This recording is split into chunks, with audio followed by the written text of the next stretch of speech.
Praise Jesus. Dear friends, இன்னைக்கு நம்ம கொஞ்சம் வசனம் பார்க்கலாமா? Thank you Jesus.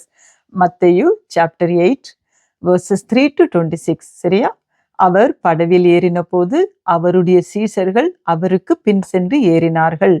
அப்பொழுது படவு அலைகளினால் மூடப்படத்தக்கதாய் கடலில் பெருங்காற்று உண்டாயிற்று. அவரோ நித்திரையாயிருந்தார்.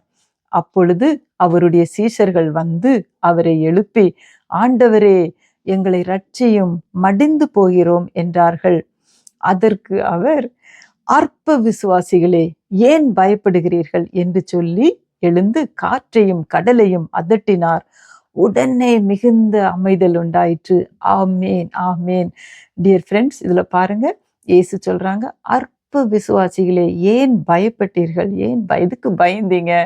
என் மேல விசுவாசம் இல்லையா என்று இயேசு கிறிஸ்து மரண காலம் எல்லாம் பயத்திலேயும் அடிமைத்தனத்திலேயும் இருக்கிறவர்களுக்கு விடுதலையை கொடுக்க இந்த தேவாதி தேவன், இந்த ராஜாதி ராஜா, கர்த்தாதி கர்த்தர் இயேசுவாக மாம்சத்தோடும் இரத்தத்தோடும் வந்து சிலுவையில பிசாசுடைய தலையை நசுக்கி நமக்கு விடுதலையை கொடுத்து விட்டார். இனி நாம் பயப்பட வேண்டியதில்லை.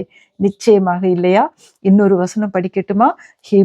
எபிரேயர் 2:14-15 வாராக சொல்லுகிறது.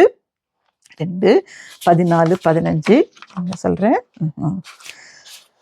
ஆதலால் பிள்ளைகள் மாம்சத்தையும் இரத்தத்தையும் உடையவர்களாயிருக்க அவரும் அவர்களைப் போல மாம்சத்தையும் இரத்தத்தையும் உடையவரானார்.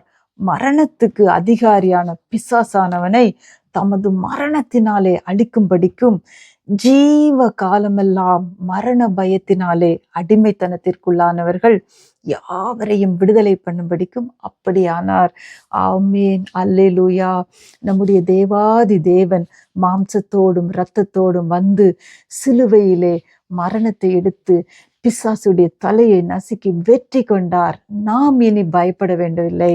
அவன்கிட்ட he had the power of the death. He had it, not anymore. இனி இல்லை. ஏனென்றால் இயேசு கர்த்தராகி தேவன் பிசாசுடைய தலையை நசுக்கி விட்டார். நாம் பயப்பட வேண்டியதில்லை எனிமோர். பிரதர்ஸ் அண்ட் சிஸ்டர்ஸ், நாம் எதற்காகவும் பயப்பட வேண்டாம். ஏனென்றால் இயேசு ஜீவனோடு இருக்கிறார், நேற்றும் இன்றும் என்று மாறாதவர். ஆமேன். Thank you Jesus, thank you Jesus, thank you Jesus. ஆமேன்.